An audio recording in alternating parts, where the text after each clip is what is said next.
nokkuji ɗi enen ngalda taw ngaldin ɗumen koyemen ngaldin ɗum sa ƴeewi ko des millions ko ummata ko sa ƴeewi ko mahete Fouta ko hannde sinon en mbaɗino organisé en ƴeewi par exemple on GIE waɗama GIE goto waɗama créé yimɓe tati walla yimɓe nayyi walla yimɓe sappo ndendi ɗum mbaɗi magasin mawɗi mbaɗi usine aji mawɗi ene mbaɗa des unités de redistribution guila ciment ji ne ko e noon kala mahowo e nder Fouta taw walla mahowo e nder communauté o walla nder communauté o walla e nder commune d' arrondissement taw koye hen sodata hen waɗa ravitaillé d'une manière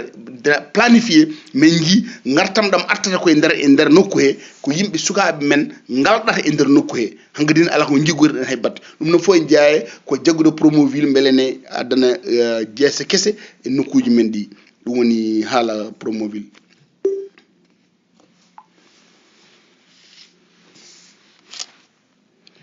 Bon, Djigo, on a haaliɗo haala acte 3 décentralisation. Aɗa andi acte 3 décentralisation ko hunde waɗande déjà ɓenni mais wonko waɗi ɗum wadde noon. Acte 3 décentralisation ko artirde pouvoir de décision dow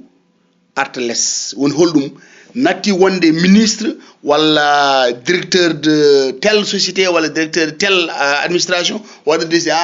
hankkadine ko les communes les mairies ko ɓen jogui décision koyemumen ɓen jogui financement koyemumen ɓen jogui kala ko fate promotion e nder e commune mumen o eɗen gandi ko ɓurno wadde hen importance nen seɗen teski ko wadde cumul de fonction eɗen gandi réforme o wino hankkadi hay goto wawa joga 2 mandat électif ɗum woni goho taw ko mandat ji to ganduɗa ko watte élire sa waɗama élire ɗo accat ɗo en taw koye nder commune ma hankkadine ɗum woni goho a wawa wonde commune o jogoɗa 2 mandat électif ɗum woni goho gueɗel ɗimmel nguel ɓe ko ɓuri jogade fayide ko transfert des compétences ɗum woni ko woni haala ka transfert des compétences sa ƴeewi dans le domaine de l'éducation gestion des lycées des collèges d'enseignement général ɗum ɗo fof hankkadine wonata koye probléme département gère ɗum sa ƴeewi ko affaire kala ko fate formation professionnelle enseignement supérieur technique ɗum ɗo fof hankkadi natti ma jaaha ha cheflieu de régional walla jaaha ministère de l'intérieur Dakar fof hankkadine koye département e réglata ɗum kala ko fate financement ko département réglata ɗum kala ko fate probléme uji mairie o hankkadine fof ko hankkadine ɗum woni transfert de compétence noon sen kaali ɗum pour garten ko kalnen juñini ko pour wiide hankkadine kala to jiɗɗa yaade ko woni les collectivités locales hankkadine ko ɓen jogui gueɗe ɗe nden ko pouvoir o ummoto woni ko dow o vers le bas joni nattata hankkadi information ɗe gummoto ko di bas o yaaha dow hankkadine ummorto ko less président rewno ɗum hankkadine natti contact ma président sohlira waɗa ko ministre premier ministre ministre des collectivités locales rewa to rewa ɗum nattata ha laaɓa hankkadine ko liaison direct ene woodi yimɓe toppitiɗum direct hankkadine sa kadine leur budget et leur ɗum ɗo fof koye mabɓe arata directement ɓe jindira koye mabɓe kamɓe ƴetta décision woni hankkadine kamɓe jogui des décisions au niveau des mairies au niveau des collectivités locales kamɓe jogui hankkadine ko développement koye mabɓe woni koye juuɗe mabɓe hankkadi ala to mbawi hankkadine woldade guila hay ko fate taxe uji en hako fate juutiji en foof hankkadine ko mairie e mbaɗa no géré nattan no wayano départ systéme ɓoyɗo hankkadine woni transfert des compétences ko yimɓeɓe wonɓe ɗe les collectivités locales ko ɓen gérata koyemumen ɓen jogui hankkadine destin koyemumen on ɗum woni sen paami tan ko ɓuuri raɓɓidde e acte 3 décentralisation ko yimɓeɓe jogo hankkadine profil d' exécutif local kala hunde fof hankkadine ko local ko mode de financement des collectivités locales hunde fof ko local kala kaɗa waɗi hankkadi natti to yaye hankkadine ɗo au niveau des centres supérieurs natti hankkadine des décisions centrales dow hankkadine fof koye nder collectivité locale ɗum noon so gari ha ɗon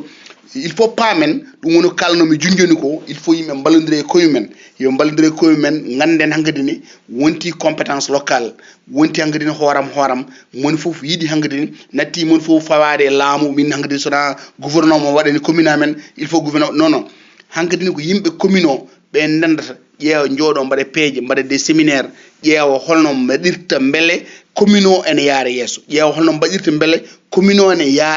arwa guila éducation men holno waɗirte des séminaire beele sukaɓe ɓe jangguɓeɓe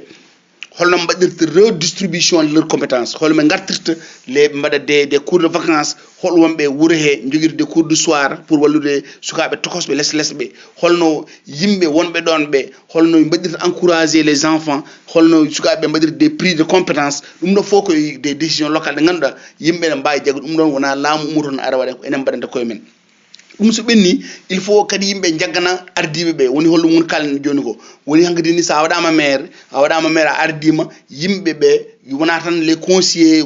ji makko ɗi non ko yimɓe ɓe jaaka e conseiller ji makko ɓi yimɓe ɓe jaaka e mi liggaki mairie ɓe des gens ganduɗa ko des volontaires tan ɓen pellita hankkadi ne mbiya ɗum ɗo wona goto jeeyi ɗum ɗo ko ɓene fof ndendi ɗum ɗo il faut yimɓe fof nanga hen so won connaissance joguiɗa extérieur so won connaissance joguiɗa en guila e bandira walla sila wadde financé walla mandem walla hayso neɗɗo mbawɗa sa ari so ari ne wawi waddandema addandema hayso ko livre goto walla ordinateur goto walla sodande e mairie ma an jogo ndeɗon darde joɗangal pellital pour waɗande mairie ma hunde ɗum ɗon koye ɗum ɗo fof koye acte 3 de décentralisation jeeya wonde transfert de compétence wonde décision des collectivités locales wonde hankkadi ni wonti hooram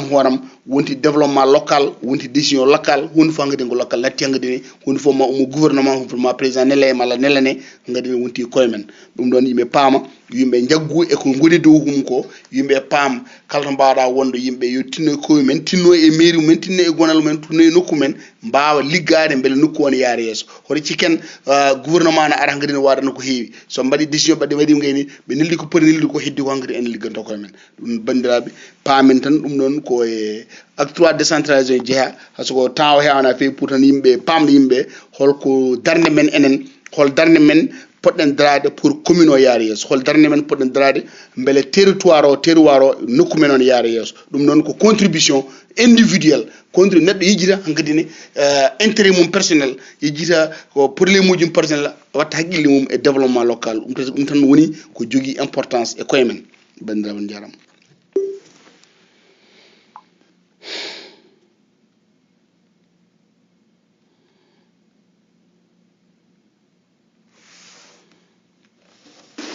Assalamu alaikum gurum Nafoore Amat Kane min calmini on min juurima on min beltanima on e haalaji mon moƴƴi juɓɓuɗi min kettima no feewi min potano nadde ɗo ni kono min ponno tan ko heɗade kono sago min beddo hen tade ko dingiral men dingiral Nafoore Amat Kane ko enen fof ndendi dingiral ngal min calminima ane gawlo badɗo fayida e Alsan Sow min calmini min beltanima min mbibo bisimilla ma e dingiral he so ɓenni hande kadi ko an bismoto hoorema e Moussa Jiggo min calmini min beltanimama Sammaba Anna salminama a juurama a weltanama wiyama yo jokku golle haalaji mon min kettima no fewi baɗɗi fayida e ko président wi ko e ɗum kay no moƴƴi ha maayi yo yimɓeɓe mballu hen bawɗo nannude yimɓeɓe foof yo nannu yimɓeɓe hande fotani kala Sénégal to joɗade to ala courant e guure kewɗe ne jooɗi ngala courant yo yimɓeɓe nannu ɗum maire monsieur le maire anda ɗum yettinana en kadi Macky Sall omo andini kadi ko hen woni jaɓɓal makko ko hen woni min calmini on min beltanima on min beltima e haalaji mon he hande on jarama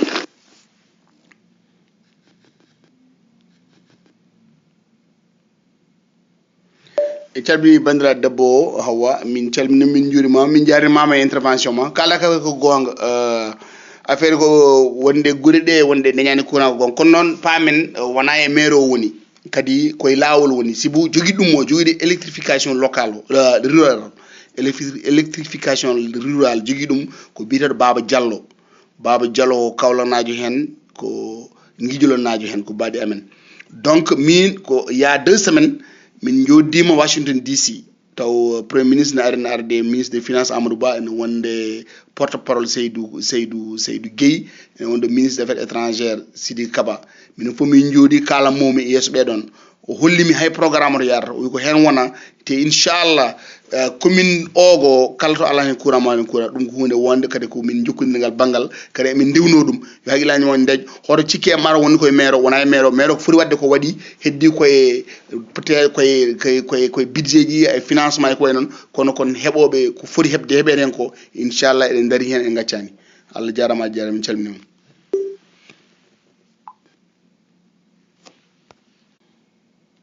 vraiment Ceerno Alassane mi weltima no feewi kadi a famni kam kadi won kadi ko kedimi ɗo less o kadi kada haala ɗum ɗo c'est très important e immigré ji ɗi adi c'est très important kadi e population gandanɗa zone gandanɗa de village uji ɗi par ce que ko mbiɗa affaire banque ji ɗi ko ɗum ɗo c'est très important il faut kadi mballa hen yimɓe minne kadi mi andano oɗo kadi appui ene woodi vraiment c'est très important an ɗum ɗo sinno ko sago hande taw waɗate ko radio olel yimɓe fof nanan taw wona e ngel ɗo panel tan waɗate par ce que an ko ka gandal ka kadi ka foyre kadi ka neɗɗo kadi gandanɗa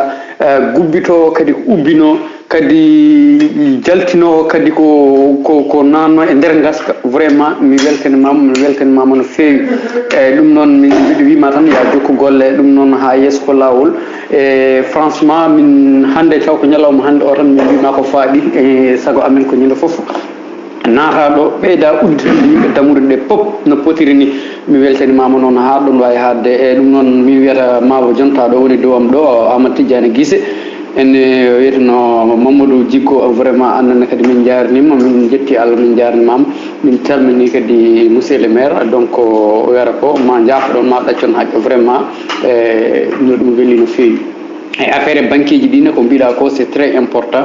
sukaɓe koɓe jahata ladde ko il faut ɓe ƴeewa e ɗum ɗoji ɗi yimɓeɓe mbawa wadde créer de société mbawa liggade e galleji mumen mbawa liggade e guure mumen ko ɗum ɓuuri wadde gartam par ce que ɗannuɗe hande ala hen fof ko nafi ala hen fof kadi ko firti min kam e yiyandam par ce que hande ɗanngal hande ala fof ko firti ala ko nafi donc mboɗo wiya tan mboɗo wasio sukaɓeɓe mon fof yo ƴeew wadde conseil mo mbiɗa o mon fof wawa yaɓɓude ngal ɗon jaɓɓal nde wawa yiide gartam gonɗam hen ɗam ɗum noon mi salminima juuɗimama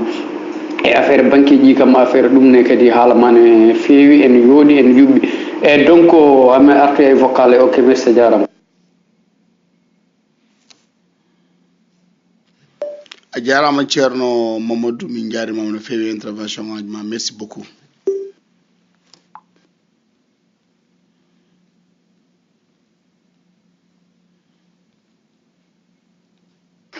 jam hire moon gonu université mo Nafoore on calminama e kubal on beltanama vraiment en beltima eɗen beltanano ñande foof kadi ko hande ɓuuri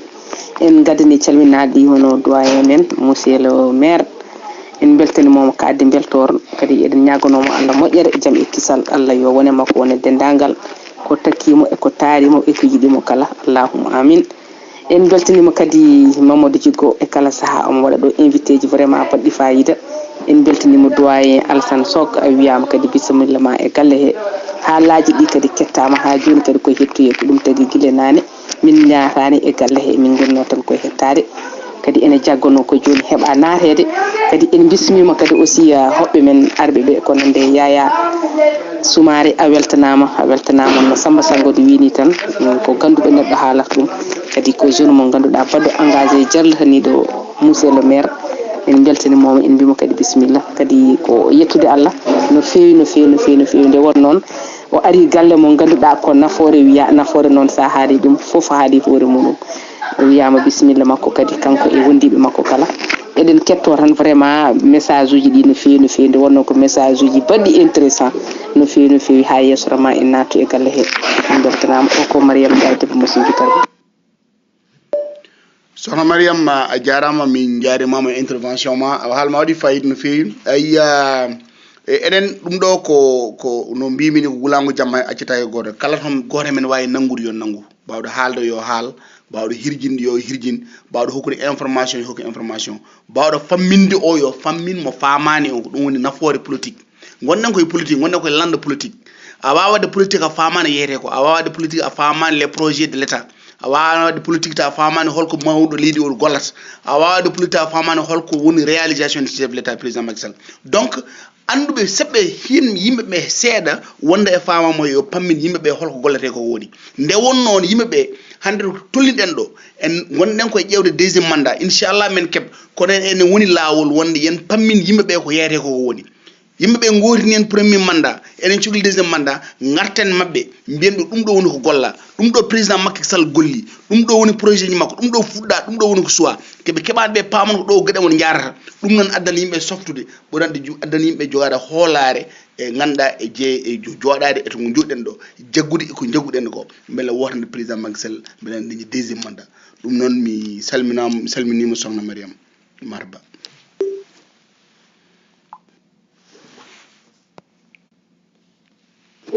Alsan Sok a samminama juurama de a samminama no feewi no gandani wonno machallah leƴƴi tam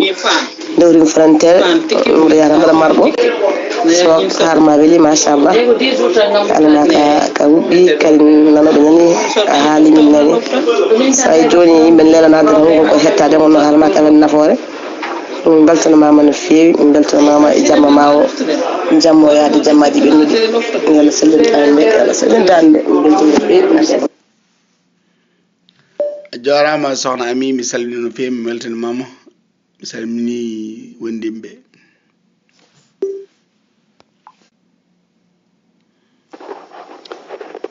Assalamu alaikum université Nafoore mi salmini on mi juurima on mi weltanima on hande waɗi laabi ɗiɗi ko nanmi e dental ngal kono hande kono woɗɓe invité neɗɗam eyyi somi wi neɗɗam ko musidɗam no feewi ko neɗɗo mo gandumi mboɗa andi ko ogonaɓe o jibbinaɓe mboɗo wawi wiide ko min ɓuuri ɗumen andudemo c'est que min guurde e ladde e duuɓi min ndendi jam min ndendi jamru min ndendi galleji oɗo wiyete ko Doro Ndongo joɗiɗo ɗo hande e Dakar e leydi Sénégal ko wiide bisimilla koɗo mo mbaɗɗon invité o ko hoore noon hewde gandal ko kaalowo ko nafata kadi komo gandumi gayde mum ne selli haalanta on ko humpitaki ko haalani on foof taw ko ɗum woodi seydi Sok min mbima bisimilla min jarnima kadi mawɗo dental o min jarnima kadi miñam sehilam Mama Siré Djigo o baɗɗo mo invité hande o ko weltade tan e hettade mi tardu seeɗa tan gonmi ko heɗade audio ji mi gaynani mais mi salmini mi juurima kala gonɗo e panel o e vraiment weltade hande e yallah wallu yallah wallitir cellal e min ketti machallah.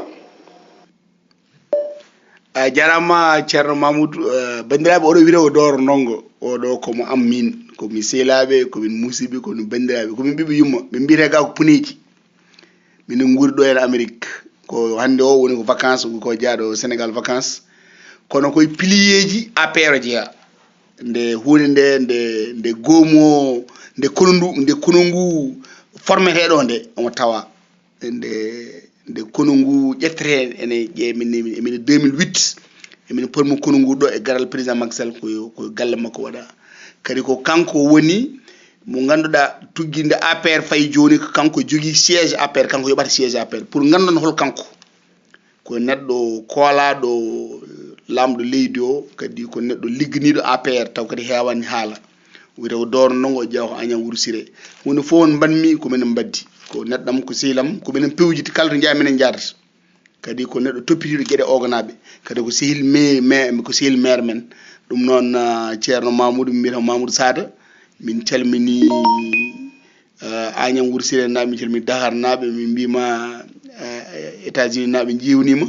ɗum noon APR naɓe kadi jewnima min mbima ya woni jaam kisal min calmini kadi mi jarnimama intervention mo naɗɗa ɗo ene wawno wasde haala ɗum nde wonno sa haali kam hunde kalɗa ko hoorema ɗum noon mbima Ndongo a jarama yen mbaali jaam. Assalamualaikum musidɓe tedduɓe ɓe université mo Nafoore ceerno Alassane salminama aussi min beltinimo aussi doyen Doro Ndongo oyi salminama encore juurama weltanama voilà aussi musidɗo mo andi Doro Ndongo aussi and Alassane Sok ce sont plus que des amis voilà Allah jarama ɓe aussi ɗeɗo kalɗo Rance Dolly gontuɗo hande Djibo Leyti Ka. Je rappelle que Djibo Leyti Ka lorsque le président Léopold Sédar Senghor waɗanno démissionné Djibo Leyti Ka wonno directeur de cabinet makko ko Djibo Leyti Ka kanko windino lettre de démission du président Léopold Sédar Senghor voilà woni e parti socialiste ko juuti hande nati wonde ɗo aussi Allah yurmomo yaafom voilà a joni artude tan e axe 3 mo décentralisation aussi so wiyama 3 nino ceerno Ahmadou Sy journaliste à la RTS aussi komin jarnoro de passage aussi min calminima caggal aussi nde o jawi norade min aussi mardi o dow jetten yeru Sénégal ko leydi aussi mo France halfuno mais hande heewi e mairie gondi France ene mbiyanma élection mairie garoyoji mbatta présenté o pourquoi parce que mbiyanma tellement ko mairie ene mbaɗi caɗele bon mi sikku rek Sénégal ko heewi doole ko fof France ɓuri ɗum doole e axe 3 mo décentralisation citoyen wonko jogui hen rôle maire aussi won ballal ngal sohli laamu aussi wonko waɗnimo trans mais mi sikku rek caɗele nan nder mais holno himɓe mbaɗata ha mairie ji men hande janggo e jaam ɗoɗi jogoto budget ɗoɗi jogoto capital ni no haɗen jogo pouvoir ɓe jogo doole aussi wawde fewnude taliji e commune aji mumen ha wawde wadde aussi ko laamu fonno wadde mairie ji men mbaɗa ɗum min jiiɗi aussi jubbanamin seeɗa axe 3 mo décentralisation mo aussi min jiiɗi aussi ciftanami hen bon surtout à distance par rapport fof tout n'est pas parfait e nder axe 3 o wona caɗele gonɗe hen ala kulli alin mais holno yimɓe mbaɗirta ha Fouta men janggo e commune aji gonɗe Fouta ɗi ɓuura jogade doole mais ko ɓuura aussi jogade mbaɗi ɓurde wonde fayida ko par rapport ha ko wiye aussi ha Allah walla ɗo ñambeten e leyɗele gonɗe e aduna Dubai en ainsi de suite. Ceri Djigo a jarama mi haalino haala acte 3 décentralisation enen gandi jogui probléme uji nde wonnoon mairie so accidama hoore mum tan accidama hoore mum financement mum timmani ene haasi daña probléme 1 ko probléme de budget enen gandi leyɗele men d'abord wona leyɗele galɗuɗe sa haali haala leyɗele baɗɗi avancé ko leyɗele ganduɗa mairie o walla collectivité locale no hokka des moyens suffisant hokka moyeji kewɗi ganduɗa ne wawi fewnande hoore mum hôpital uji ne wawi fewnande hoore mum taliji ne wawi fewnande hoore mum école aji kono enen c'est pas le cas enen nous sommes un pays sous-développé sa eɗen kala haala Sénégal émergent jiɗɗen ko yaltude caɗele ɗeɗon noon ene wodi des priorités nationales d'abord priorité nationale d'abord ko au niveau du pouvoir central ɓen ƴewata réglude d'abord holko ɓuri mawnude ɓuri sattude ɓuri serde d'abord ɓuri hewde financement ji ɗum ɗon waɗe priorité nationale réglé après so ɗum ɓenni noon hankkadi ne pouvoir o hunde fof ko petit à petit hunde fof ko par seeɗa seeɗa en jii waɗi transfert de compétence hankkadi ne mairie ɗi dokkitama koye men wonata koye janggude holno joguitare hoore way kono hokkete hirande mum ni aɗa baba kono ñande fof dépense so tottima hirande ma wonade kam hitande walla lebbi aɗa jangga holno dokkit mbawata jogirade galle ma an tan jogade hoore mum jogade hirande mum il faut yimɓe jangga d'abord la gestion autonome il faut yimɓe jangga la gestion locale il faut mbawa ɗum d'abord il faut yimɓe jangga la gestion locale yimɓe jangga mairie uji jangguine mbaɗe formé yimɓe jaa avec la correction des erreurs yimɓe mbaɗa erreur ene jana gummito hayso wonani première mairie oɗon e oɗon temps walla maire garɗo naɗo e oɗon temps oɗon période o ma wona e goɗɗi kam taw ganda yimɓe ne jangga des notions des erreurs avec la correction des erreurs yimɓe jogo expérience mbawa jogade taw hawre kadi ko ƴewete ɗo en joni ko Sénégal émergent o avec oɗo pétrole garowo avec oɗo gaz garowo hankkadi ma Sénégal inchallah jogo moyji kewɗi on saaru président kala mo Allah hokki président kawruɗo hen hawre adi surtout taw Allah hokki en kawri hen en dañi deuxiéme mandat hunde yaltuyi hen aɗa faami taw eɗen hankkadi président ne wawi dégager des gros moyens ɗi ganduɗa ne wawi hokkude mairie ɗi mbawa gérer koye men kono pour le moment to jareten ɗo c'est pas facile ɗum tagui noon nane mi haali mbi yimɓe paam woto yimɓe cikku no cikkirta ni wonde joomum waɗama maire tan nantota des centaines de millions ene joguine bonna non wona noon yaari mairie les maires la ngala budget ji kewɗi ay won hayde mairie won des maire ganduɗa ko ene ɓurdiri ko gonga kono noon kadi yimɓe paam wona no yimɓe cikkirta ni won budget ji won ko budget national umro won budget ji won ko budget local umro kono noon pour le moment waɗama transfert des pouvoirs transfert des compétences ko hen yimɓe goni koye oɗo ela yimɓe goni taw yimɓe il faut jangga wadde gestion autonome gestion locale gestion communautaire yimɓe mbawa yaltude probléme uji kono noon sikki ala koko jogori aroyde ma ara au moment donné Sénégal prospère Sénégal mo président yiɗi wallude ha yiyeɗo mo woni un Sénégal développé un Sénégal solidaire un Sénégal prospère hankkadi en dañi moyen ji min dañi hankkadi ni jawɗele ɗe ganduɗa ene wawi hokkede kala mairie jogo hoore mum guilay santé guilay éducation guilay information ngaji autonome e fof jomumen jogoy guilay formation professionnelle et fof e local taw au niveau local ɗum min jiiɗum ma aro kedi jogui confiance avec la gestion du président de la république oɗo diɗo leydi ma fof aro hen inchallah rabbi taala.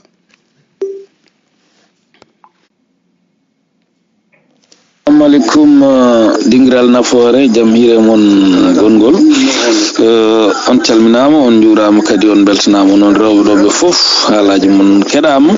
monsieur Sog merci beaucoup haalama heɗama question ngaji jaabuji ma ne mbaɗi fayida question ngaji jiggone mbaɗi fayida yimɓe keeɓi hen famamuya keeɓi hen gandal mais monsieur Sog min mboɗo yiɗi namdadema seeɗa e ñagademo holko ganduɗa en tant que heɓɓe koye mumen woni heɓɓe nouvelle commune min ko au niveau de commune kalanmi en tant que intellectuel commune ma communauté rurale ma waɗama transformé en commune mais holno population foti darorade ha commune o heɓa ñiɓade no fewi commune o heɓa wonde gandanɗa hoorema ko wiyete commune ko noto indi mum wona diñje sonno holno foti waɗede e hol darde population e nder transformation ɗon transformation communauté rurale battaɗo commune waɗa transformé en commune holno population foti yarude ha commune wawa wonde commune ɗum ko première question.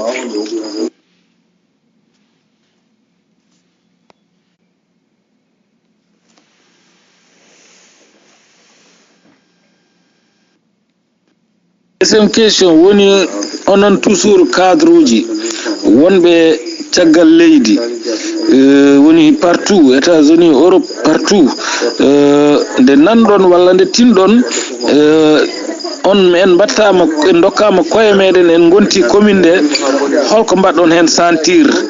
hol wasuyaji ɗi basiytuɗon hen yimɓe ɓen ɗon wonɓe caggal leydi surtout les cadres joom jawɗele en ha gandanɗa hoorema commune meɗen wawa yarude yeeso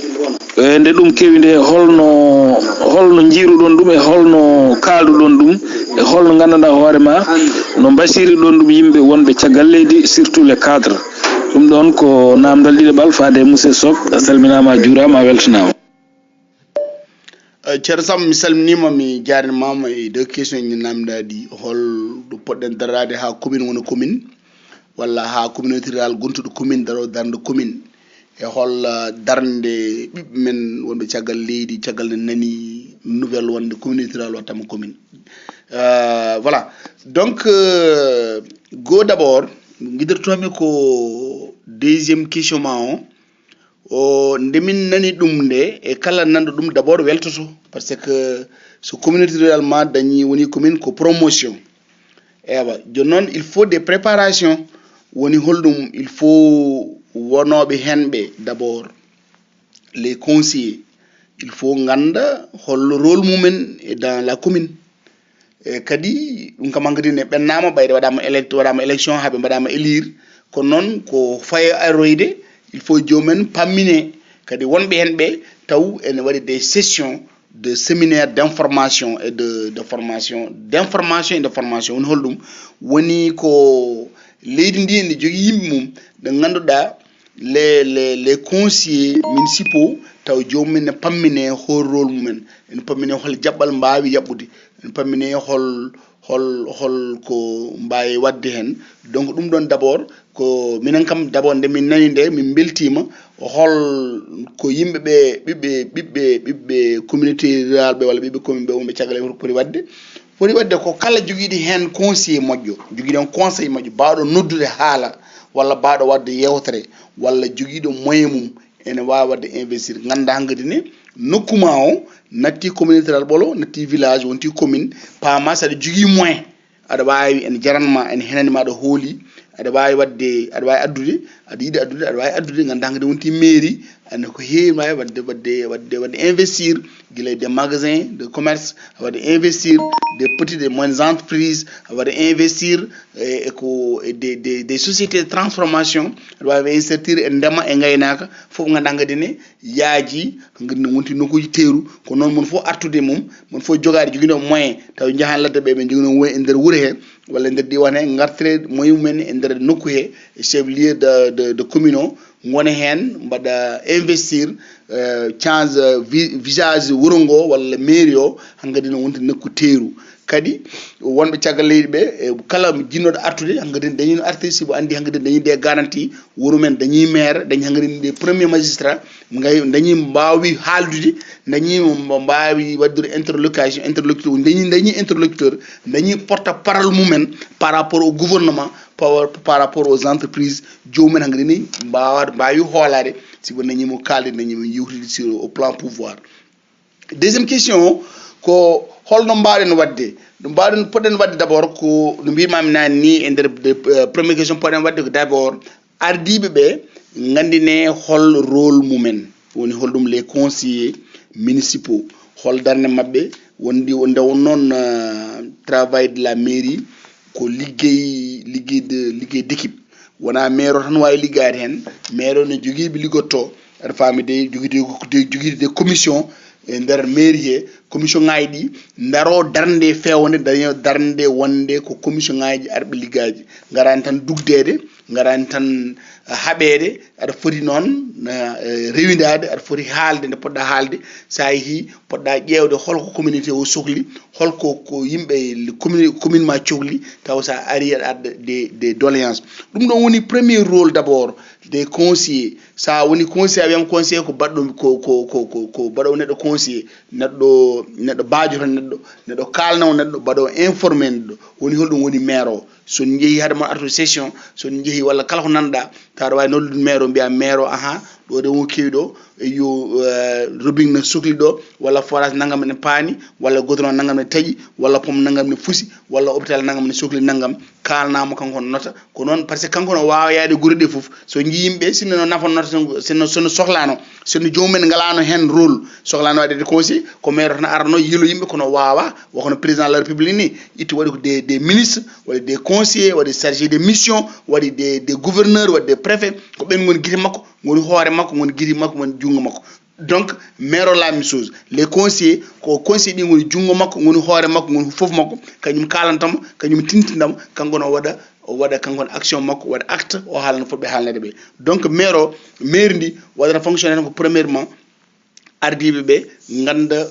sohlaji ardaɓe ɓe mbawa nodde ɓe mbawa yaade yimɓeɓe les conseillers municipaux ɓe mbawa yaade e galleji he ɓe mbawa yaade e guure he ɓe mbawa namnade yaade hôpital uji he ɓe mbawa yaade e dans les écoles ɓe ƴeewa holko foti waɗede hen holko fotani waɗde hen walla holko foti haalede hen taw soɓe gaari ɓe mbawi haalande maire o soɓe jooɗima session walla ɓe jooɗima commission ngaji mabɓe ɓe jewtide hen ɓe binda rapport aji mabɓe ɓe nelde maire o walla ɓe totta maire o ne fuɗɗo yaade banggue goɗɗo fuɗɗo yaade ko wayno gouverneur ni walla préfet walla e ko wayno ko dans des ministères donc ko noon fawti yaarude ɗum ɓeni noon ne waɗi second plan deuxième plan ɗum ko la population elle même yimɓe ardaɓe ɓe ɓen kañumen koyemen poti wadde jaɓɓal ganda jaɓɓal ngal jaɓɓal mbimami ni mum fof jagga hen anda ɗum ɗo ko mairie mum anda ɗum ɗo ko nokku mum nden noon moni men foof hankadi ni yeran hoore mum ɓe mon foof ene mbawa jaggude mbawa gollade hen nde mbawa yiide gartam mairie ndi mbawan yiide mairie ndi wawa ɓeydade mairie ndi daro darde mairie hono mairie uji ɗi foof nden noon paamen hankadi ni golle ɗe natama ɗum noon Allah jarama on jarama c'est mon affaire Allah jarama Ceerno Alassane Sok a weltanama encore une fois jaranama ɗo no feewi e fannuji ɗi foof a jaranama aussi e gandal ngal ma Allah resnuma aussi ndenuɗa ɗum e bandiraɓe ma min mbiya aussi yo Allah waɗ barke e gandal ngal mais aussi a jaranama aussi en tant que ressortissant de la commune de Ogo mais aussi Allah waɗi moƴƴere aussi ƴettude volontaire ƴettude engagement aussi wadde souligner wadde rappeler tamit baba pour joguiɗo l'éducation rurale aussi commune Ogo koye Fouta jeeya bo wi commune Ogo haala Fouta de manière globale Macky Sall liggima leydi ndi ala jarama no feewi aussi e hollide tamit no wiyen Fouta Sénégal wonko ligga hen ko heewi mais heewi aussi ɗo fuurankoɓe daari mbi carrément aussi ni no président ko waɗi ton ko hunde nde wawno wadde ko ɓuri ɗum Alassane en tant que Foutanke et non Alassane en tant que militant APR et non Alassane en tant que responsable mais aussi Alassane en tant que natif de Ogo jeyaɗo e commune on ɗon hol erago mo waɗata faade e son excellence le président Macky Sall so Allah newnimo dañi le second mandat makko wonata ngo mandat duuɓi 5 premier mandat woni 7 ans mais deuxième mandat ko mandat duuɓi 5 tan wonata hol erago ko mbawɗa wadde e mawde leydi ndi pour o wawa waɗande Fouta ha tenki e commune Ogo encore une fois min mbima Allah jarama a jarama dendagal musidɓe tedduɓe hettoroɓe yewtere nde aussi gaccirama aussi jogiri hen namdal foof en wawi arde namdo Allah jarama on jarama encore mbiyam mi fa yallah hokken tawe ɗo mardi garowo akkoɗo goɗɗo woni sababu men tan ko Fouta yo yaaru yesso woni yidde men tan ko Fouta jabal ngal ƴettingal aussi yo ngal double ko hunde wawde wonde caggal aussi ne balluɗen koye men mais aussi ballen tamen ɓe Allah ardini ɓe mi sikkude kande kala wonɓe toon ɓe wona kamɓe mbaɗi koye mabɓe ko Allah waɗi ɓe kono nak soɓe mbaɗi réussir ko enen fof mbaɗi réussir so mbaɗi échec tamit ko enen fof mbaɗi échec kono nak enen fof eɗen jogui hen responsabilité par rapport aussi e sukaɓe men taniraɓe men pour gonka mumen janggo bandiraɓe musidɓe tedduɓe on calminama on juurama on ceerno Djigo a jarama mi salminima mi jarinimama e dernière question ma o aɗen wadde erango mami d'abord ko mboɗo jaranima no feewi e ko invitation ngaji mais ko fate erango président de la république eɗen gandi leydi ko hunde ko entité mawɗo kadi laamu premier mandat ko heewi wawa ko foof wawa gasdude hen ko heewi fuɗɗete kadi ko foof wawa fuɗɗetede lawol gotol ko ɗo fuɗɗete gasa ɗum ɗo ɓamte gasa kono eɗen paami eno président Macky Sall golliri ni eɗen paamiri wonde kala nokku hande Sénégal jungo makko nan hen walla jungo makko nan ara e mum sibo waɗi tourné ji makko ɗi les conseils ministériel local lokkoji ɗi waɗata ɗi o ari o ƴeewi Matam no worno o ƴeewi hol budget ji mumen holko cohli ko way noon kadi eɗen jarno ardiɓe toon ɓe ko wayno par exemple Farba Ngom ko neɗɗo daraniɗo diwan o neɗɗo daraniɗo département de Matam o haqqille makko ne commune de Ogo donc ko yimɓe ɓalliɓe président kadi ko yimɓe ganduɗa ene kalana président wonde ko yimɓe cohli ko firtani wonde eɗen jeewi ko noon eɗen mbiya toujours en cohli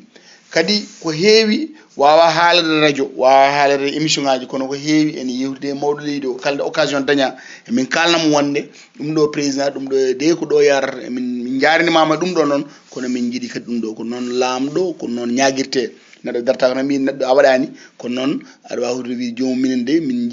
jaaɓi min belama mi a jarama kono noon min cohli naggam kadi kono kadi toujours en ceertata e namnade en ceertata e windude ɓatake en ceerta e hirjinde en ceerta e woytade nde won noon neɗɗo kadi woytoto tan koto neɗɗo ko woyta tan ko liyonde ɗum donc ɗum ɗon woni haala ka kono eɗen keeɓi haqiqa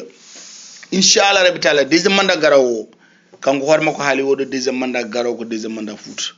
sibo eɗen gandi no configuration leydi ndi yaari ni sino hande gueɗe mbaɗaɗe gueɗe banggue goɗɗe ko aga banggue mbaɗano tan gulal petti hande kono noon mawɗo leydi nde wonno mo faami gueɗe ene jaara mo faami aduna no yarani kadi funde laami ɓuuri felle laami donc ene keeɓi haqiqa eno min jiirini emin gandiri nomin jiirini ko nomin jiiri mécanisme no yarani e fodde amen komin woni hen ko wonde eɗen paami wonde kanko mawɗo leydi o oɗo deuxiéme mandat mo darta inchallah sen keeɓi ɗum kadi ken heɓoɓe ɗum ma yimɓe hewɓe belto kadi ma fonkoɓe belto ma en ken paam kadi président Macky Sall haqqille mum e Fouta donc yimɓe yo mballitoru muñal kadi yo mballitoru ganda ɗum ɗo ko enen ndendi koye men nde won noon ko laamu ngu hande ko gongani enen fof ndendi kono ko ɓi pullo ardi donc en nanganammo men ɓeydo nanganamo e kala to mbawɗen nanganandamo men nanganmo kadi enen paami oɗo sen nangani ɗum ko jiɗɗen ko men keɓ ɗum ɗon donc ɗum ɗon ko erago wonde fuurankoɓe surtout commune o holko foti sohlude walla foti wonede gasata wonde eɗen cohli gonga ko cohliɗen ko ne heewi ko cohli ɗum kadi commune aji ɗi fof cohli ɗum kadi département ji ɗi fof cohli ɗum Sénégal fof cohli kono noon jamma acca ceeɗu sabu sen jii hannde ko heewi waɗama e nder commune aji he ko heewi waɗama e commune ɗo ko ɗum alano toon donc ana ara donc seulement noon ha ɓuuɓa woɗɗini keyɗuɗo ɗum eɗen paami ɗum noon kono ne haqiqa wonde ko haqiqa taw wonko gonga mo dirtata o yo ballal arat te golle garat te ko fiiden jiɗɗen fewnade ko inchallah malo ko en kawren hen taw feewi koye jeese men ha betteɗen enen foof ha yimɓe kaala holpoɗɗo lomtoyade président Macky Sall deuxiéme mum mandat so gasoyi taw yimɓe beltima bilan mum ɗum ɗo noon foti ɗum ɗon yimɓe ne gattana haqqillaji men kadi ɓeydoɗen kadi liggade eko liggotoɗen ko inchallah rabbi taala beele en keeɓa ko jiɗɗen ko monsieur Jiggo mi salminima mi juurimama Macky kay ene heddora ɗiɗi goɗɗi Macky ene heddora ɗiɗi goɗɗi way par ce que oɗo setta o ala e 5 ans o way omo heddora ɗiɗi goɗɗi omo heddora 2 mandat goɗɗo way normalement so rewi lawol ok ɗum noon mi salminima mi juurimama. assalamu aleykum wa rahmatullah taala wa barakatu université mo Nafoore on calminama on juurama on ñaganama Allah moƴƴere on beltanama de kala saaha vraiment kaw Alassane a weltanama no feewi e ko gonga a weltanama kadi kala saaha a salminama a juurama a ñaganama Allah moƴƴere en calmini kadi musidɗo meɗen monsieur Jiggo a juurama a weltanama nde gaddata ɗo en ɓeɗo yimɓe ganduɗa hoorema famnoɓe yimɓe kala ko neɗɗo wawa famano hen faama kala ko neɗɗo andano hen anda nde wannoon kono monsieur Samba Sango heewi ni tan université mo Nafoore ko sa yi wiyama université mo Nafoore ko gandal janggueteɗo o fayidagal kadi janggueteɗo kadi monsieur Jiggo vraiment min beltanimama no fewi nde wannoon aɗa adda ɗo yimɓe mo ganduɗa hoorema wadɓe fayida ganduɗa hoorema anduɓe kadi no gueɗe Sénégal lilorto no golle gollirte vraiment min beltanimama no fewi no fewi no fewi en calmini musidɗo meɗen Mamadou Dia a salminama a juurama a ñaganama Allah moƴƴere en calmini Samba Sangot e juurama no fewi pullo hiiray hiire moon université Nafoore mi salmini on mi juurima on mi salmini goto foof inde mum e yettode mum mi salmini monsieur Kane le premier magistrat de la commune de Ogo. Mi salmini également monsieur Alassane Sok mi heɓi famamu e kewɗo e explication ngaji makko et je le remercie beaucoup et mi ara e question am monsieur Sok en jii to Angola to Gabon comme yeru des entreprises nationales bannoɗi engagées dans des programmes de développement avec leurs pays respectifs se retrouver dans une situation d'insolvabilité totale, je dirais, qui est causée par des factures impayées vis-à-vis de leur État. Bon, cela est dû, indépendamment de ces États, à une conjoncture défavorable occasionnée, selon les sources que j'ai ici, par la flambée du baril de pétrole et de l'appréciation du dollar. Bon, si ces informations sont exactes. Bon, il se trouve que le dommage collatéral de cette situation est que ces pays se sont retrouvés avec des fonds du trésor volatilisés et cela a engendré une dette intérieure abyssale, difficilement remontable. Donc, une explication logique,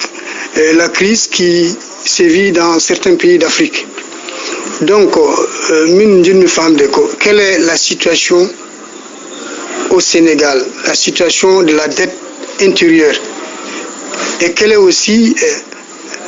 la situation financière des sociétés sénégalaises qui sont engagées dans le plan du Sénégal émergent. Merci, c'est du soc. De Libreville. Merci, bonne nuit.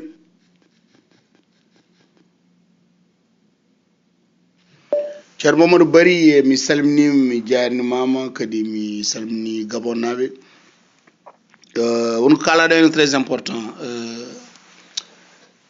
entreprise uji baɗɗi engagé avec comme client l'état toujours en gandi même les états riches eɓe jogui des lenteurs de paiement mais kalaɗa ko c'est un cas particulier c'est des états qui n'arrivent pas à honorer leurs engagements financiers donc c'est un problème non pas j'espère et je sais bien que c'est pas le cas du Sénégal quand même ça y hande au niveau du PSE plan Sénégal émergent hande secteur privé no hokka hen doole d'ailleurs ɓe dokkama doole hata président yata en jii même pas il y a quelques semaines le groupe consultatif à Paris président yato ñanden o yaadi koye des groupes des investisseurs sénégalais des groupes de secteur privé pour hokkude secteur privé doole omo joginiɓe hay une journée nationale pour wadde ɓe hokkude ɓe doole kadi ɓe mbaɗa assisté eɓe jogui hay une part très considérable e nder budget mo Sénégal émergent donc pour ɗum waɗiri noon ko pour beele patronat Sénégal o entreprise uji privé Sénégal ɗi ɓe dokkirte hen ɓe dokkirte une partie walla mbatte financier walla mbatte subventionné ko beele ɓe mbawa wadde jogade wadde compétir sur le plan intérieur sur le plan national taw somi dokkama des projets e mbawa ɗum exécuté à temps taw état o retour ne wawi yobdeɓe ko yoɓataɓe ko ɗum ɗon woni sa yi hande le PS hane jogui deuxième phase par exemple ñande président yarde nde ɓe jaari ƴewri ko 4850 milliards mais ils sont retrouvés avec 7000 et quelques milliards 7300 et quelques milliards donc pour dire que à un moment donné aɗen gandi un président poɗɗo yaade élection dans 2 mois soko tawi des bailleurs de fonds des techniciens financiers ene kooli ɗum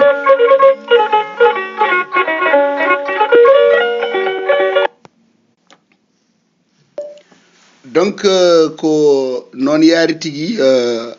sa yi secteur privé on hokka hen part considérable ko soutien de l'état soutien du président de la république beele eɓe jogo cuusal wadde investir au niveau du pays au niveau national kadi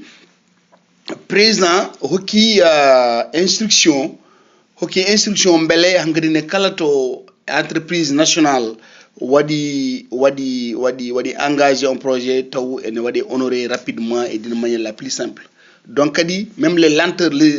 administratives beele en uste e majjum ɗum kam ko hunde nde gandumi les entreprises sénégalaises hasoɓe joguino on probléme hande o natti ndewno leur finance walla leur paiement vient directement du projet de financement de PSE donc hunde hen yarata ko parti ɓuuri hewde to watte exécuté ɓe jogaki on probléme hande au niveau par rapport vis-à-vis de l'état sénégalais ɗum noon en mbaɗa hen remercier l'état du Sénégal avec le président de la république goɗɗum ko kalten affaire financement de l'état hande o en ngala en dañani un problème de trésorerie mo ganduɗa série yahaka nde ganduɗa eɗen donc wawde yobde nos engagements financiers par ce que hande o sa ƴeewi hasa anda l'économie nationale sénégalaise hasa anda ma famtan kam sinno date men o ñamale men ɗe ene tolni to ganduɗa en mbawa yobde walla en mbawa wadde honoré en jeeta des bailleurs de fonds des techniciens privés techniciens financiers privés ene ngara e men ene ñamla en kalisaji par ce que ɗum ɗo jiitaɗo en ko plan PSE oɗo financement mbaɗaɗo ñanden au niveau de Paris wona dokkal ko ñamale kamɓe koye mabɓe kaali banque mondiale haali wi le Sénégal c'est un très bon élève c'est un bon client ko client joguiɗo crédibilité ko moɓe cuusi kadi ko client joɓowo donc kala to nanɗa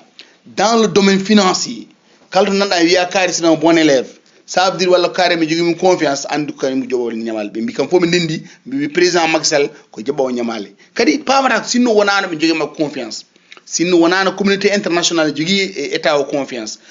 sinno wonano communauté internationale ne jogui e président Macky Sall confiance wonde ne jaɓa ñamale à l'approche à 2 mois des élections ɓe ñamlata président Macky Sall fodde 7 milliards 700 et quelques milliards ɗum wawa wonde c'est pas possible mbawa ñamde ɗum ɗo mi jabata mi 7350 milliards ɗum ɗon yimɓe ñamletaki taw ganda joɓata donc ɗum ɗon tan holirma hande l'économie sénégalaise est au but fisc donc yimɓe ne jogui yakare kam sa ƴeewi hande ɗum ɗo hande croissance économie Sénégal c'est à l'ordre de 6,5%, 6,7%. Donc ça veut dire que hunde te kadi c'est très stable. Ça a plus de 3 ans, 4 ans, 5 ans hande progression foni ene rewi lawol ene ɓeydo usaki donc ɗum addani yimɓe suusde ene addani yimɓe suusde kadi wadde investir ɗo henna walla addani yimɓe suusde wadde jogade crédibilité international ko pays o ene jogui stabilité pays o ala guerre alhamdulillah rabbil alamin en ngala kadi surtout affaire sécurité nationale o ene waɗa maintenir la protection des institutions républicaines ne mbaɗa protéger l'avancée de la démocratie et surtout l'avancée de la diplomatie sénégalaise au cœur des nations au conseil des nations ɗum ɗo fof kadi aussi ko hunde wandede ko hunde c'est des périmètres c'est des paramètres ɗi ganduɗa ene hokka leydi ndi crédibilité ɗum tagui ñanden mboɗe haalno nane min kawrino Washington DC e gargol président fonade non d'ailleurs pour wadde signé MCC woni Millennium Account Challenge on mo ganda ko fadde 550 millions de dollars leydi ndi do Amérique ne hokki Sénégal pourquoi parce que Sénégal ene wadi avancé sur le plan démocratique avancé démocratie sénégalaise ne wadi avancé parce que leydi wadi stable parce que leydi ndi ene wadi protéger les institutions républicaines leydi ndi ala guerre ndi jogui ndi wada ndi deeyi ɗum no fo ene jeeya ko e noon kadi maguyaji ɗi fo natti kadi injustice o gasi impunité o gasi ɗum noon ne jeeya ko hankadi ni communauté internationale hankadi no hoolima ɗum noon ɗum woni ko jinnomi haalden seeɗa Allah jarama mi salmini gabonaɓe nafoore on calminama e ma jafronde mi naari joni tan ha nanmi oɗon mbaɗi ɗo invité gramen grand Assane Sock e vraiment kankone o weltanama kadi min nani haala makko haala ka waɗi fayida kadi min beltima e kadi vraiment kadi min dañi hen gandal tigui min dañi hen famuya e min mbiyata tan kadi yo Allah nunnu gandal ngal kadi min cellal gurdam e vraiment weltanama e oɗo ko neɗɗo moon Baye Fall Amadou Kane on jarama kono moƴƴi merci. assalamu aleykum digiral nafoore mi salmini on mi juurima on mi weltanima on mi ñaganima on Allah moƴƴere e vraiment min jiiɗi no nadde e yewtere nde mata noon portable ɗe tan ne wanno déchargé ko ɗum tagi en nadde no jiɗnoɗen natirde ni mais noon en dañi beelama kadi guila nane gonɗen koye rewinade message wawde heɗade monsieur Sock mi weltanimama madame Ndongo salminima juurimama kadi weltanimama no wonno haalama ne waɗi fayida kadi haalama ne waɗi équilibre mongo andini min gueɗe kewɗe par ce que a fammini yimɓe holko woni PDG a andini yimɓe kadi holko woni financement ji holko woni foof donc holko woni ni gouvernement Sénégal donc malla ni mi wiya alliance pour la république holno wurdi ɗum noon en foof min laaɓi min commune o kadi wasiyaji ma e hallulaji ma baɗɗi fayida ɗum noon ko weltare tan min dañi weltare no fewi émission kadi mbaɗa wanma feltise mbaɗa wima kadi bonne continuation a weltanama hono ɓeɗo kam vraiment min gandi commune o gone waɗi vraiment yimɓe woɗɓe fayida ɗum noon an kam vraiment ka neɗɗo baɗɗo fayida kadi ka ɓeydare no min mbima kadi bisimilla ma kadi min beltanimama oɗo ko bane debbo madame Ndongo o salminima o juurimama o weltanimama ko weltare tan franchement jiggo a wiyama félicitation vraiment weeli machallah. on jarama mi salmini ceerno Adama a waddi intervention baɗɗo fayida mi jarimama e noddamuma e no wonde madame Ndongo banam debbo madame Ndongo mi salminima mi juurima mama mi salmini galle o mi salmini sukaɓe kadi mi jarni mon intervention ngaji mon kalton mbiɗo aɗa andi yonani tan e haalde nde ɗum ko banggue mais noddale mon ɗo tan mbiyon mi weltima ɗum déjà ko contribution ɗum ɗon ko participation ɗum ɗon ko ayɓe mbi ko cakkuti ñiklata defowo donc ko sa yi haala kan ene continue ko daƴƴani tan ko onon noddoɓe less ɓe oɗon mbiya ɗum belti hen sino noddi sino hunde deƴƴi tan net tan min mi ƴetti bagage am yeehi gillani ça veut dire que donc ko noddoron ko participation ko hollude neɗɗo volonté mum politique ko haala jogui politique il faut yimɓe paama hunde heeɓi nokku il faut yimɓe dilla il faut kaalon il faut jewton il faut kirjinen information massification et mobilisation. Il faut que mobilisation dia. Notre état téléphone matin, hande au heure, il est par exemple 18h30 aux États-Unis, il doit faire presque 22h30, 23h30 ou 22h30, 22h30 au Sénégal. Donc état téléphone ma notre dambia minde mo do weltende da yota déjà dum don koy mobilisation dia, dum do koy massification dia, dum do koy information ni parti dia, dum no mbodo jarno on fi madame ndongo mi jarne mam mi salmi wondima.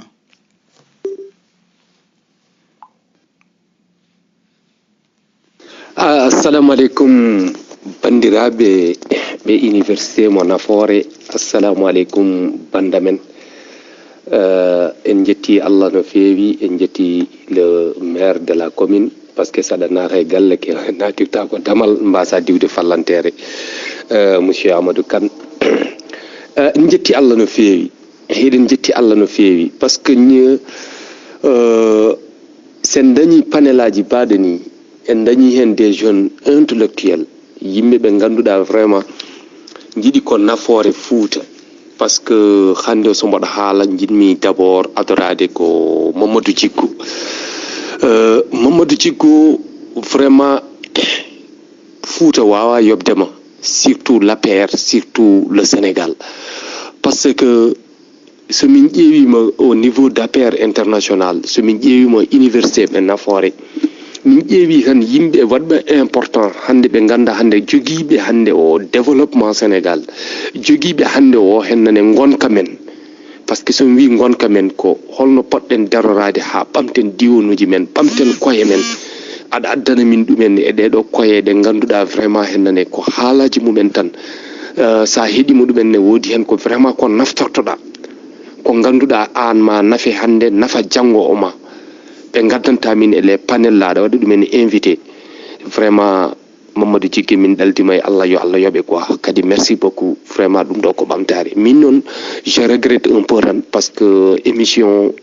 mboɗo yinno hettade mo dès le début mais ko probléme connexion min jogui noon wonno ɗe balɗe fof koye toɓoji min goni ko joni puɗɗimomi.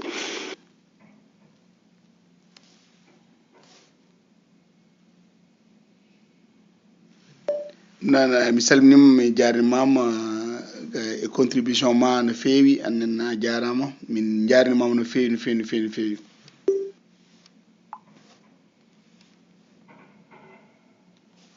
Kawal so ko neɗɗo moƴƴo ene andi kawal tan ko neɗɗo moƴƴo ene mbiya tan hakkude juuɗe balle moƴƴude battane vraiment.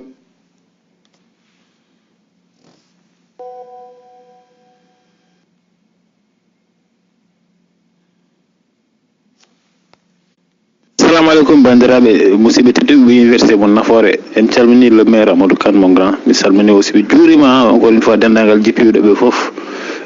mais aussi ko beelama mawɗo o weltanade aussi mon grand Alassane Sok,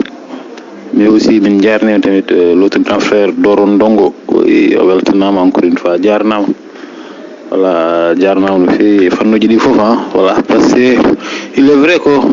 Alassane ko New York woni mais en tant que Wourossogui aussi hande tamit ko fierté wiyede ko min jogui aussi no Farba Ngom, mais aussi min jogui tamit e nder Wourossogui Doro Ndongo pour gueɗe kewɗe yimɓe fof en gandi Fouta hanki so yaari yeeso c'est parce que immigré ji ɗi, mais hande aussi Allah waɗi moƴƴere aussi d' autres immigré hande garti aussi ha Allah resni ɗum e mairie ji. En mbawi wiyde aussi le maire Amadou Kane de Allemagne ha Ogo ha Allah waɗa aussi wona maire maire e historique maire aussi e gonɗo maire aussi mo jogono ko volonté walla mo meeɗani miijade ma wono e maire, mais voilà e contexte goɗɗo mais en garten ɓuuri yajirde. Mais encore une fois mon grand Alassane a weltanama no feewi. So wiyama Sénégal naɓe diaspora immigré ji wonɓe caggal leydi enen nan e budget Sénégal plus de 3000 milliards walla plus de 1000 milliards exact hitande foof. Immigré ji so wonti koɓe temedere hen capanɗe jeenayyi ene mbawi wiyede ko Fuutankoɓe, kono e Fuutankoɓe ɓe mbaɗi participer développement Sénégal, mais aussi koɓe cadre uji d' abord ko yimɓe wawɓe wonde président de la République. C'est une fierté d'être Foutanké, mais ko fierté tamit dañde hoɓɓe tamit waɓe hono Alassane Sok en. À côté aussi nous avons d'autres Foutanké, Cheikh Talla en, woɓɓe ce sont plus que des cadres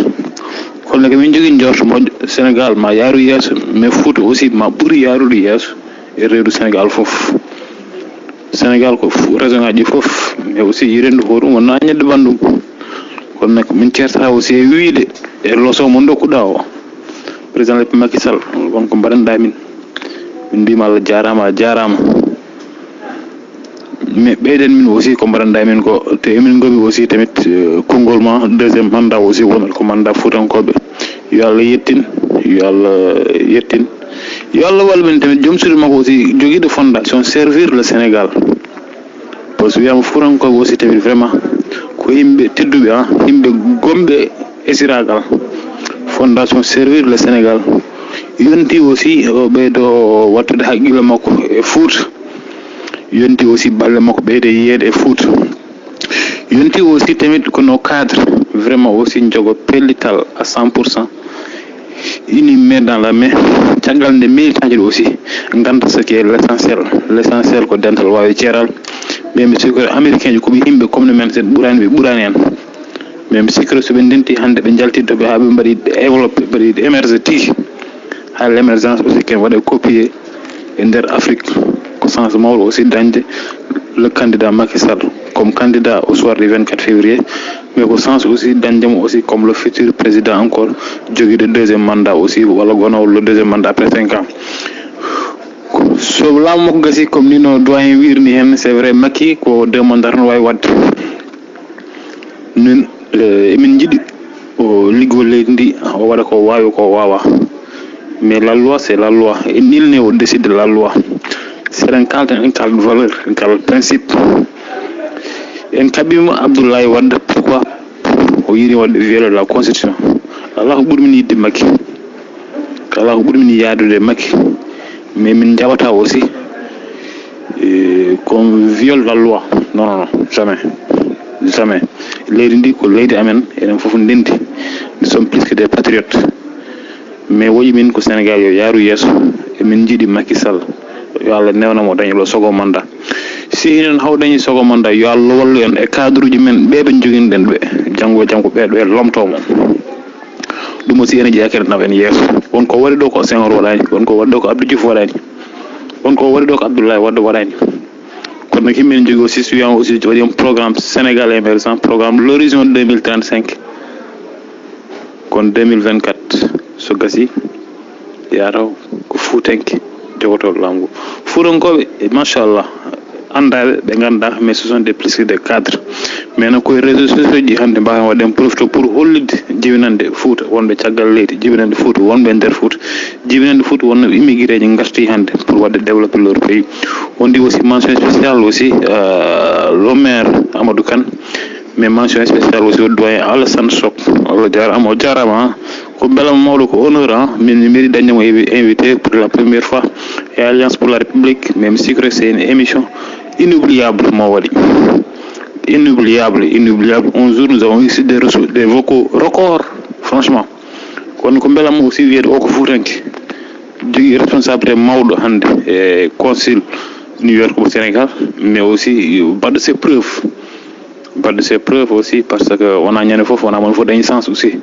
wiide ne yiye premier ministre wona moon fof dañi sens wiide ne yiye président wona moon fof dañi sens wiide le plus gros responsable kono nag ko gandal tigui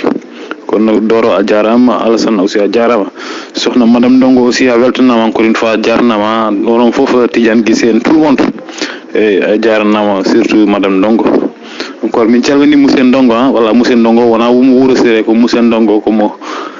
mo Sinthiou Garba bonno candidat aussi e jama mona je rappelle ko ardade jama sohlani élection sohli ko jangde voilà wi jam galle ma voilà min calmini on min bandiraɓe mi salmini on kadi gongol mi jarnimama ceerno Djigo mi jarnimama e kala fannuji mi jarnimama e darde ma nde wonno wonde katante leñol weeɓani wonde katante e communauté mum weeɓani wonde katante to jibinaɗo weeɓani ɗum noon so Allah hokkima wonde katante yitir ɗum Allah kadi darde ma min to kalten en meeɗa yindirde en kaldani tan en mbaɗi jewte bisi ko ɗon deuxiéme fois ɗe mbaɗe jewte panel goɗɗo ko sababu waɗi sababu ko dooro ndongo woni hakkude sababu men ko noon ka neɗɗo mo paammi kadi ko ni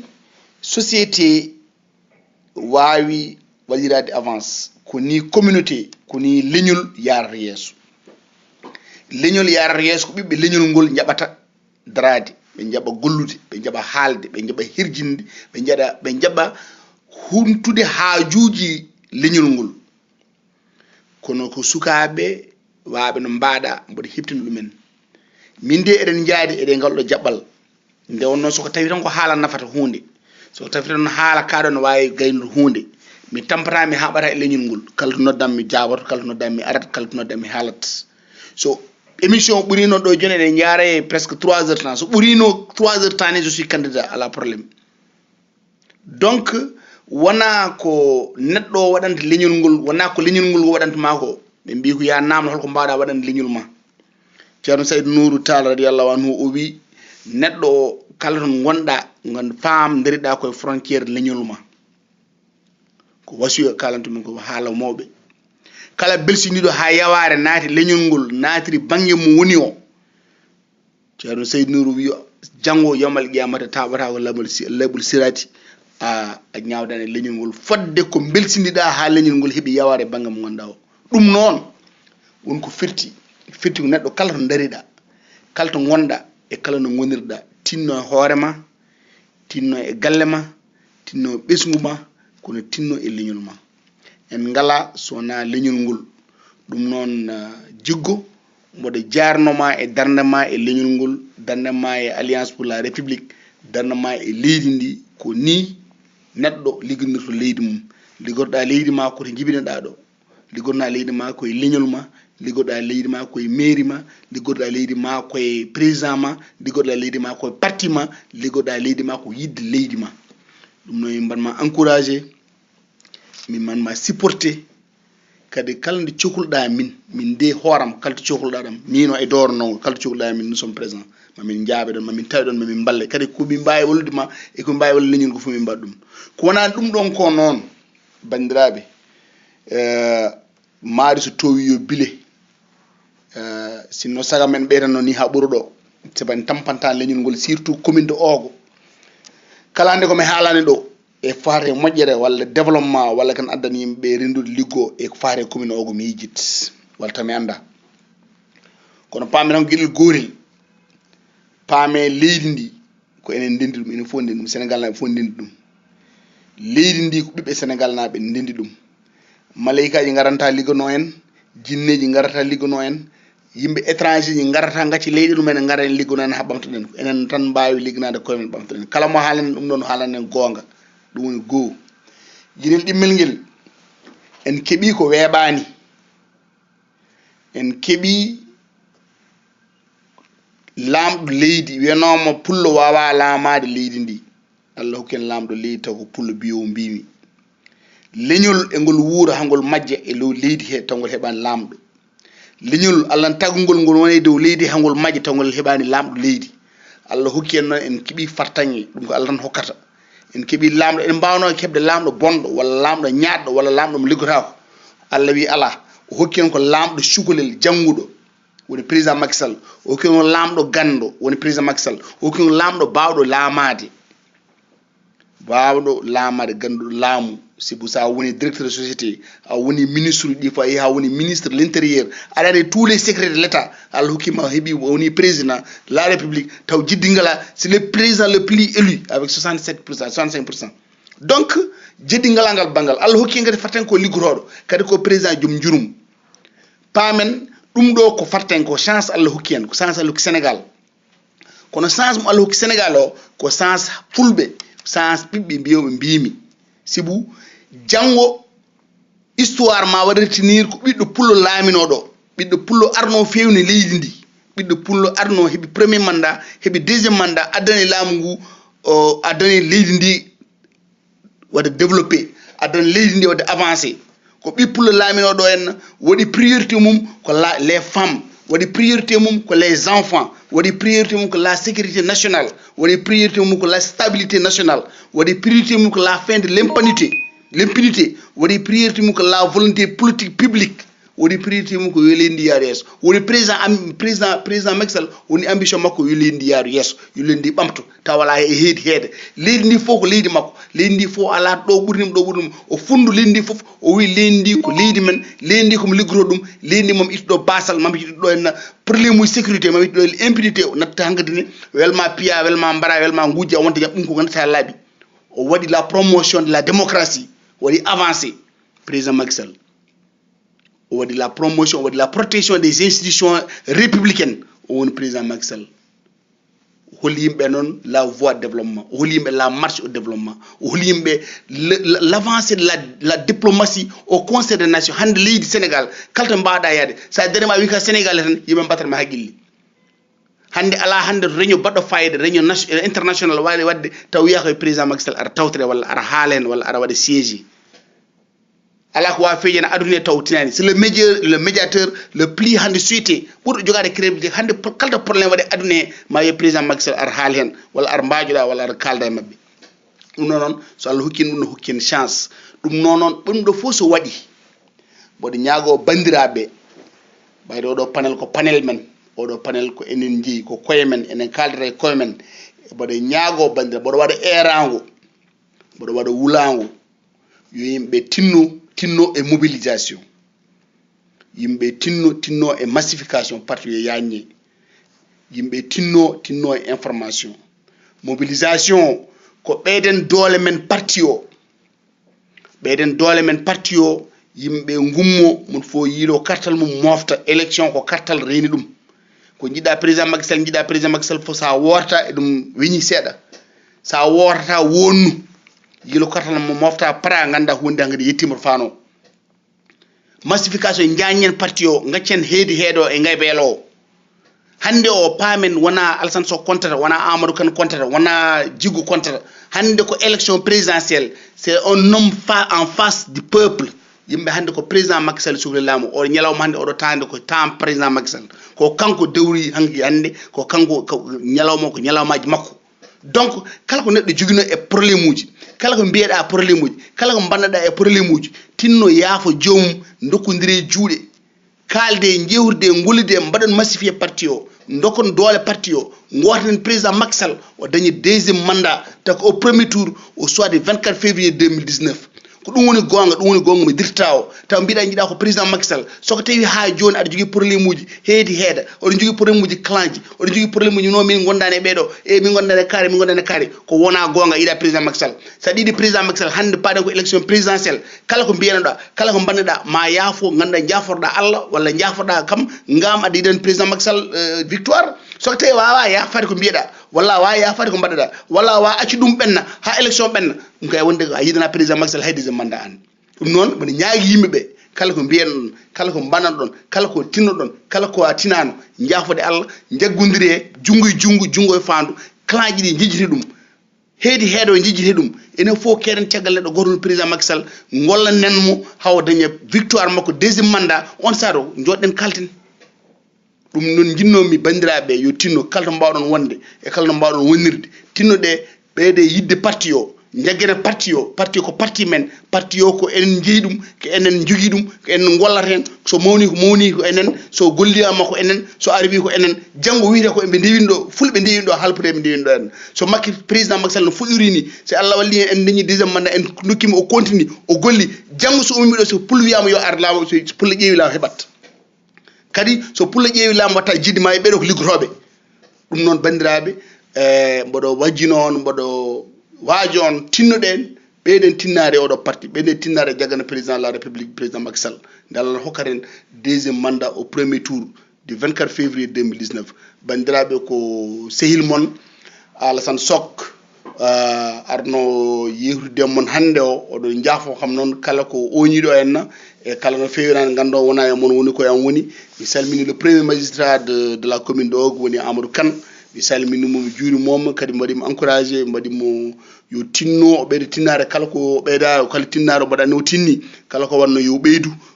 yimɓeɓe kadi yo ɓeydu kañumen tinnare yimɓe ɓe tinnare ganda aduna ko mere kadi ko gollete ko fu en tan gollete ene fo jeeɗen tan ene fo fandare wotere fandare Amadou Kane e fandare ardaɓe e famare yimɓe e min kaloɗo ene fo fandare men tan ko yokkumino yaari yesso yo région yaari yesso yo département mo yaari yesso yo Sénégal yaari yesso ɗum woni fandare men ɗum woni fandare président de la république monsieur Macky Sall donc bandiraɓe mi salmini on mi juurima on mi jarini mon kadi mi weltinima on no feewi mboɗo yon yo gaccanam haqqe no feewi ɗum noon mi wiyon waɗi on ziyara mi salmini oganaɓe fof e hoddiɓe oganaɓe mi salmini Diagnol naɓe Sindiougaram naɓe Hombon naɓe Dañcani naɓe Cankon naɓe Hira e Ɓogué mi salmini Wourossogui naɓe Thiamé naɓe kamɓe bandiraɓe fof ɗon ha Lewe en ha e gure ɗe fof mi salmini takkiɓe oganaɓe nder oga mi salmini Funeɓe Halayɓe Yirlaɓe